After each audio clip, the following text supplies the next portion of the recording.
Let's talk about the real cause of anxiety. This is some ancient wisdom that most people miss. So to start off with, let me ask you a question. Have you ever noticed that anxiety almost always feels like something is about to happen, even when nothing is happening right now? You know, your heart starts racing, your mind begins running scenarios, your body feels tense. And yet, if you look carefully, nothing is actually wrong in this moment. That strange gap between what is happening and what your mind thinks is happening is where anxiety lives. So today I want to share a powerful insight. Anxiety is not a disease. It's not a weakness. It's energy that has been trapped in the mind instead of flowing through your body. And once you understand that, everything about anxiety starts to make more sense. Let's talk about anxiety as misplaced energy. Most people think anxiety is caused by problems that you have in the world. But it's actually something very different. Anxiety happens when energy has nowhere to go. Think about it in this way. Human beings have enormous amounts of vitality, curiosity, creativity, movement, emotion, imagination. But modern life often blocks that energy. Instead of moving, creating, building, exploring, we sit still. And when the body can't express energy through action, guess what? The mind starts using it through thinking. That's when thinking becomes worrying.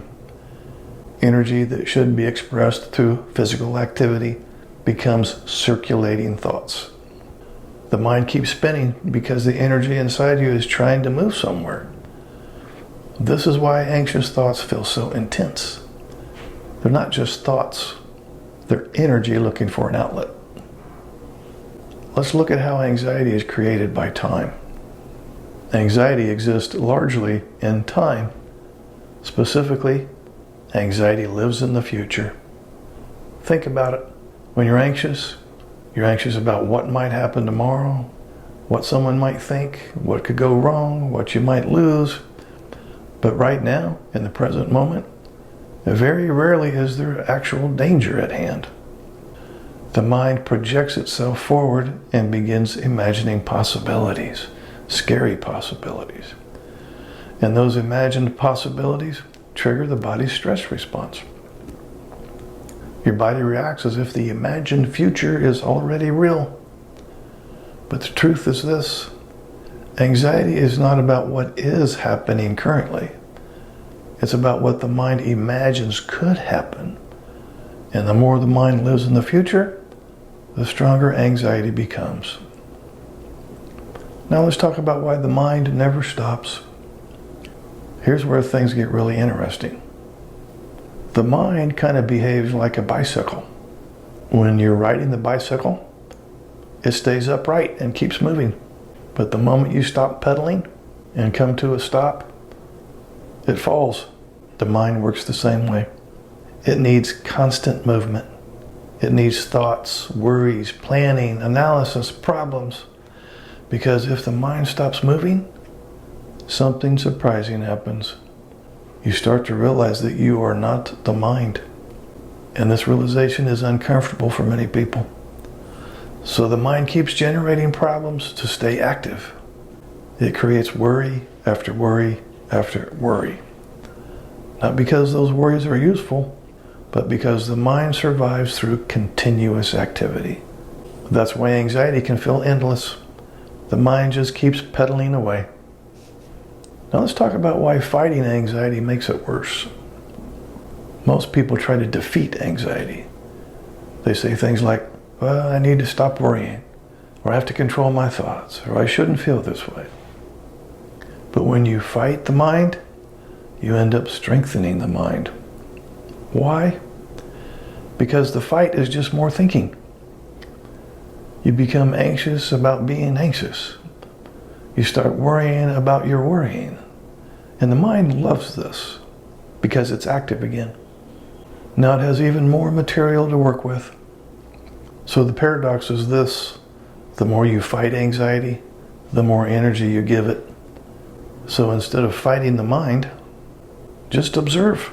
Just notice the thoughts. Simply watch the mind. Become the observer. And that's one of the core ideas in meditation teachings, is to become the watcher. Instead of identifying with every thought, you just begin noticing them. For example, instead of thinking, well, I'm going to fail, you notice, oh, there's a thought about failing. That small shift creates distance. You realize that thoughts are events happening in your mind. They're not necessarily truth. They're not commands. They're just mental activity. Meditation trains this skill. And the more awareness you develop, the quieter the mind becomes. Because thoughts lose their emotional grip. Meditation is essentially learning to watch the mind without reacting to it. And when this happens, the energy that used to fuel anxiety begins to settle. Now let's talk about releasing the energy of anxiety. Remember the idea we started with. Anxiety is trapped energy. So the real question becomes, how do we release that energy? It could be through movement, breathing, expression, creative activity, physical exercise, dance, laughter, meditation, yoga, journaling. There's plenty of methods. And these practices allow energy to move through the body instead of becoming trapped in the mind. So when energy flows naturally, the mind becomes quiet and anxiety dissolves. Not because you forced it away, but because the energy found a healthier path. So let's bring this all together. Anxiety is not proof that something is wrong with you. It's a signal that your life energy is stuck inside your thoughts. Your mind runs into the future, then your body reacts, and the cycle continues. But the solution is not fighting the mind. It's learning to return to the present moment. Just observe your thoughts.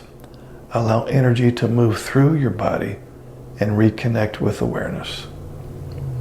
The more present you become, the less space anxiety has to survive. Because anxiety lives in imagined futures. Peace lives in the here and now. And sometimes the most powerful step you can take is simply watching your thoughts come and go without believing every single one of them.